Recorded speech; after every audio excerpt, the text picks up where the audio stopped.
беше страшно. И трагично.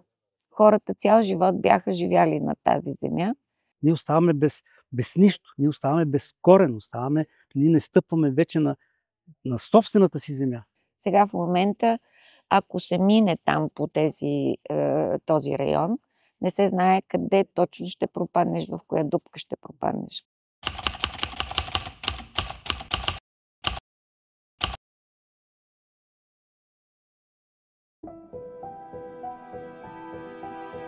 Община Своге. Искърското дефиле. Едно от най-красивите и живописни места в България, но за съжаление криещо отровна тайна.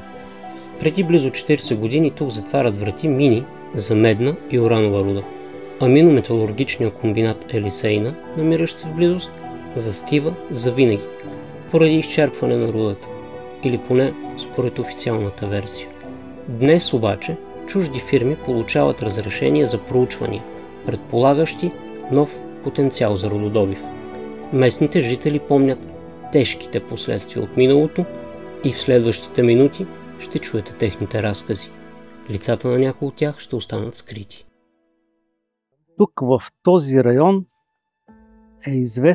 са известни рудниците от римско време. Тук легенди вече се носят за това какви рудници, какъв добив на метали от този сорт имал. Тук в близкия район Еленов дол, малко преди Елисейна, там са били рудниците, в този район. Аз изследвам региона всъщност от 2016 година и беше изненада за мен да открия остатъци от добре запазени трасета на римски пътища, което като се поинтересувах малко по-така сериозно, в разговори с местното население, с литература, се оказа, че тези пътища са построени за да свързват различните находища, които са не само рудни, но и на въглища.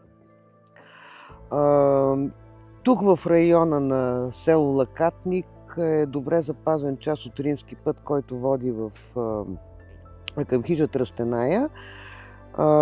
И в същия този район през 1912 година е публикувана една плочка от основателя на българската археология, в която се казва, че на това място е минавала границата между две римски провинции. Интересно за мен беше указанието, че е намерено там, където има остатъци от рударска дейност от римската епоха. Поинтересувах се, разпитах, оказа се, че това е някъде около връх Издрамет. Все още не мога да локализирам мястото, но така или иначе тези пътища са свързвали иначе точно тези жилки, които и до ден днешен са актуални. Разбира се, в римския период е било в много по-така малка дейност, с ръчно вадене на рудата. Имало е стари рудници в района на връх Издримет и хижа Тръстеная. Това е началото на 50-те години, правиха сондажи за търсене на тази медна руда. И тогава беше си държавна политика, където откриеха такава медна руда, правиха съответните предприятия за преработка. Такова предприятие първично беше на Издримец горе. Там обработваха рудата, правиха на някаква вид меласа или нещо такова, дробяваха рудата, полутечна, като каша, я караха в Елисейна, там в завода, там я дообработваха и това беше цикъла. Но огромна, горе вие ако се качите на Тръстеная да видите къде са рудниците, значи то е с километри, стотици километри отдолу подземни галерии. Един Господ знае колко са дълги тия галерии. Какъв е бил ефекта върху местното население? Имате ли наблюдение? Ефектът е такъв, че наред с извличането на медта е имало и много други такива метали, материали, където техното раздробяване, опрашаване на местността, това го навлияло. Аз имам близки, където са работили в тези рудници, тук на Венец, близкия рудник. всички, почти всички, без изключение от силикоза. Първият рудник е Кукулата, който се намира съвсем близо до центъра на селото Лакатник, от черквата. Той е бил за мед, предполагам. Да, меден, обаче този рудник даде работна среда за селото. Много млади хора отидаха да работят, но тези млади хора заплатиха с много кратък живот вследствие заболяване от силикоза, защото жената, която ръководеше тази мина, даде съвет на миньорите да правят забой на сухо. Дядо ми, който не е бил миньор, не е бил подземен работник, но все пак е живял тук в района, той беше със задух.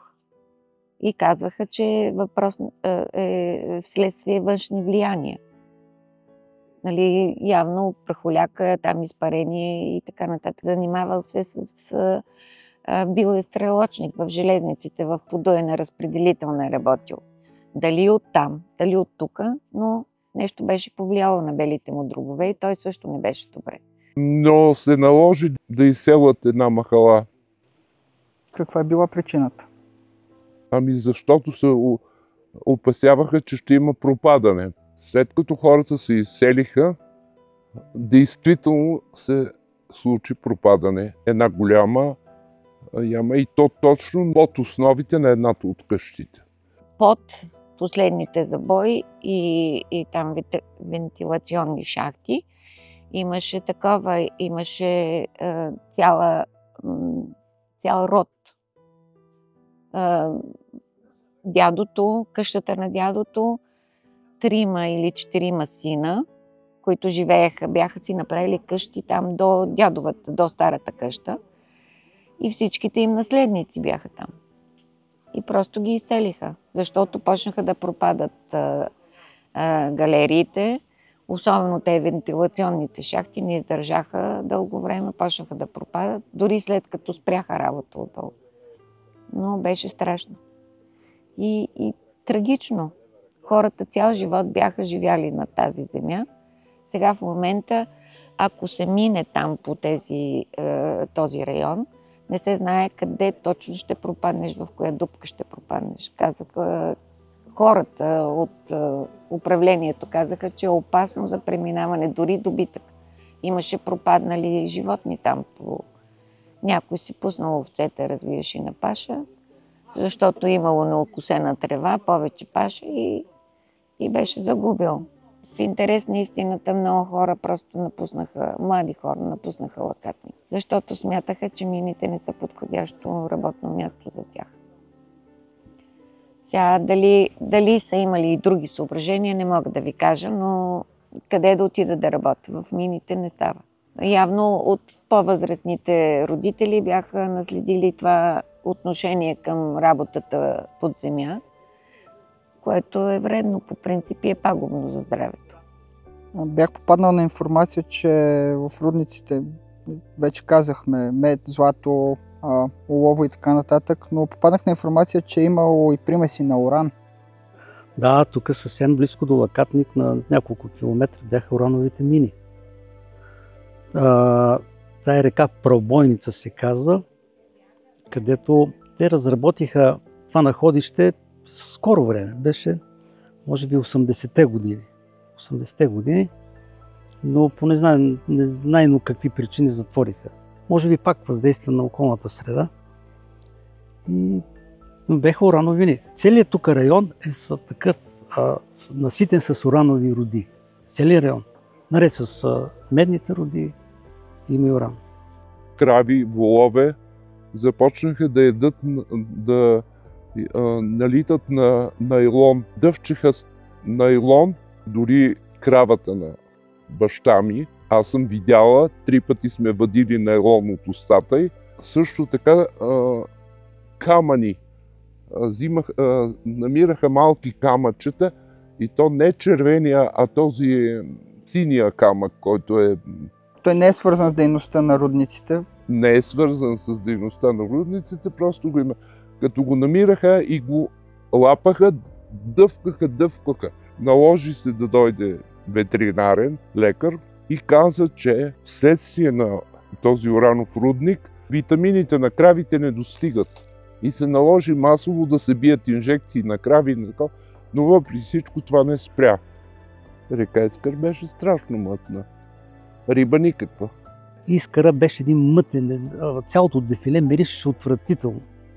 Не мога да знам откъде. Едва в ден днешен, когато се прекрати това предприятие, реката се поизчисти. Той Лакатник се обезлюди благодарение на тия два рудника, които даже три, нали, Венец и Урановия, особено Урановия нанесе много големи щети за мен. Така че последиците са били много сериозни. Успяхме да затвориме старите мини тук, дали с помощта на правителството, дали местните хора надделяха. Чичо ми беше кмет тук на селото и всъщност и той съдейства за това да се ограничат галериите, там забоите, за да може да се запази селото, да може да се запазят къщите. Ние имаме забои, които стигат до под последната къща, която е тук долу в махалата. Това е прякото въздействие, а косвеното въздействие върху околната среда. Всичко там, където са се добивали тези рудници, където са били, околната среда е ликвидирана. Почти навсякъде. Буквално пряко влияние, мръсна вода, мръсен въздух, боледуване, буквално пряко влияние.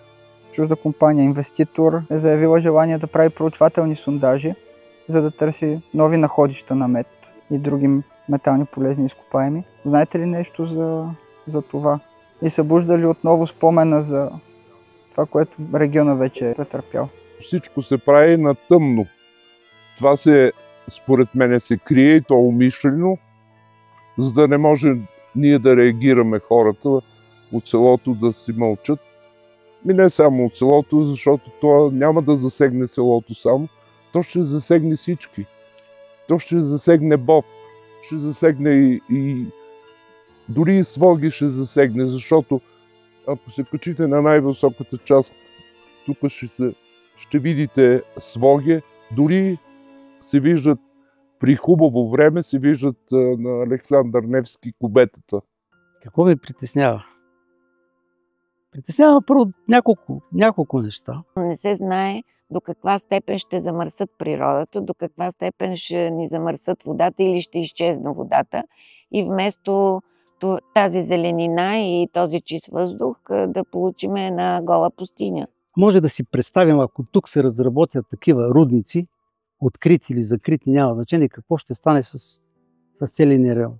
Просто районът ще бъде ликвидиран. Буквалния смисъл. В името на какво ще се прави? Дали всичко е в името на хората? Нито пари ще останат в държавата, която я няма държавата. Де факто тя е корпорация, ако не знаете да ви кажа. Второ, ще ликвидират хората, ще ликвидират ландшафта и ползата е никаква. Територия някакво безлюдена, така пуста територия. Тези неща се правят задкулисно, което страшно, по мое мнение, много хора са притеснени. А какво ви е основното притеснение за тези сондажи? Какво най-ви притеснява, че може да се случи?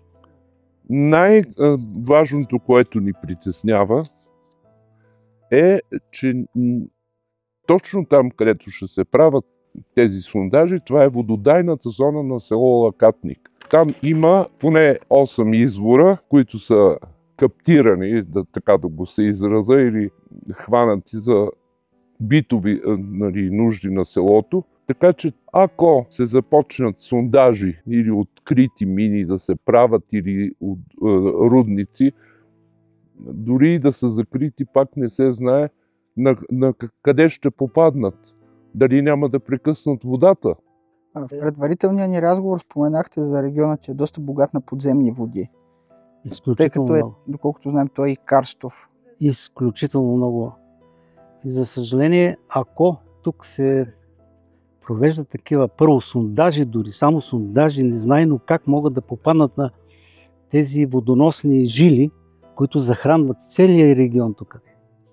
Това е от върха горе, Издримец, където е там водосъбирателната зона, минавайки през под билото на планината, минавайки през селото Лакатник, надолу отивайки, прекъсвайки тази жила, абсолютно се ликвидира, тотално се ликвидира водоснабдяването на целия регион.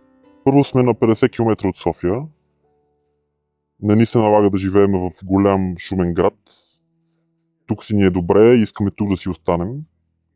Искаме да дишаме чист въздух, да пиеме чиста вода. Не искаме камионите и тежката механизация да ни разруши пътищата, да ни вдига прахоляк. Съответно, като е тежка механизация, тези пътища ще започнат да се разрушават. Има на много места, където самия водопровод минава до самите пътища. Това означава, че ще се пукат тръбите, водопровода ще се спука, че водата ще започне да не отива там, където е място. Повече загуби на вода. Друг е въпросът, нали, колко ще е годна за пиене, не дай си Боже, ако това нещо стане факт. Добивайки тези метали, отровите, които ще се отлагат в самия процес на производство, дали те ще попадат в тези води? Ами, край. Региона загива. Тотално. Няма какво да се заблуждава. Това не трябва да става по никакъв начин. Интересното е, че именно върху тракийските могили са поставени оброчни кръстове, което означава, че по стара традиция мястото се е считало за свещено и от така някъде за около 2500 години се е запазило тази представа за свещено място. Оказва се, че има страшно много църкви, които са строени в периода на българското възраждане. Има и много църкви, които са още от времето на късноантичния период. Оказва се, че ето тук горе, недалече от село Лакатник, се намира, както казах, място, където е била граница между две римски провинции, където е разположена една огромна 30 метра дълга раннохристиянска църква, така че страшно богато е наследството на региона и това, което ме притеснява е, че с този план за кариери, за сондажи, изобщо не се взема предвид именно това културно наследство. Голяма опасност има да бъдат разрушени оброци, голяма опасност има да бъде разрушен римския път, голяма опасност има да бъдат засегнати и други паметници. И проблема е генерален, защото в цяла България, когато се приемат такива инвестиционни проекти, не се вземат под внимание културните паметници. Така че тук ролята е и на Министерството на културата, което като че ли не функционира последните години. Всеки, който е идвал към Своге или е минавал с влака през дефилето, сам се е убеждал в красотата на района, доколкото знам, от тук минава всъщност и туристическия маршрут Коми Емине, който е с международно значение. Как смятате, че така възобновяването на такъв тип индустриална дейност би се отразила? Фатално. Тотална ликвидация. Коми Емине е маршрут, който свързва двата края на България. Чужденци го правят дали с мотори, дали с джипове, дали пешеходци. Адски много голям поток на туристи, отделно вазовата екопатека, водопад Скакля. Тук всъщност минава римския път, старият от някога римски път известен, където отива точно покрай хижата Тръстеная горе. Това е един невероятен регион, който в рамките на 50 км се сменят около 3-4 пъти пейзажите. Цвета на скалите. От тук, като се тръгнат лакатнишките скали, оттам се минава към едни червени скали, които са в района на Очиндол. Там имаме също ранно християнска църква, имаме вече станалия популярен паметник на дядо Йоцо. Оттам се продължава към Черепишкия манастир, който е също паметник с национално значение. Ежегодно от поне 10 години В село Лакатник има една къща, която идват деца на лагер. Тези деца тренират, доколкото знам, кикбокс, но не съм 100% сигурна. Те са деца от детската градина до 15-16 годишни. Идват с треньорите си, тук ги гледат, нали, по 15 дена на ротационен принцип, така че и това ще го унищожат. Разви се много туризма в последните години. Има на едно от местата, които е посочено за сондаж, връх Яворец. Там в края на всеки януари, последната събота, се прави зимен туристически събор. Представете си две групи, една от Бов, една от Лакатник. И имат една пресечна точка, на която се събират двете групи и продължават заедно към върха. Горе се събират над 200 човека зимата, при температури под нулата и при сняг около метри. Това е един уникален район, който завършва с крепостта при Мездра. Той е едновременно и културен, едновременно и живописен природно, едновременно и с страшно много маршрути, защото както община Своге, така и община Мездра поддържат пешеходни маршрути. Всъщност това е, аз го наричам белия дроб на София, защото е толкова близо до самата София, че всеки може да отскочи на 20-30 км, колкото иска навътре в Искърското дефиле и да изкара един или два дена и да се прибере обратно. Така че и дума не може да става за разрушаване на този район, независимо по какъв повод. Туристи невероятно много. И за късмет, така последните години се увеличи туристическият поток. От всякъде, особено от столицата, идват с наслада, тук се любуват на природата. Не само, че минават българи, обаче и много чужденци. Много често се налага да ме спират и да питат. И не случайно има една чешма, която е оставена да могат тези туристи да спрат, да пият вода, да си направят почивка. И за нас са винаги добре дошли и много им се радваме.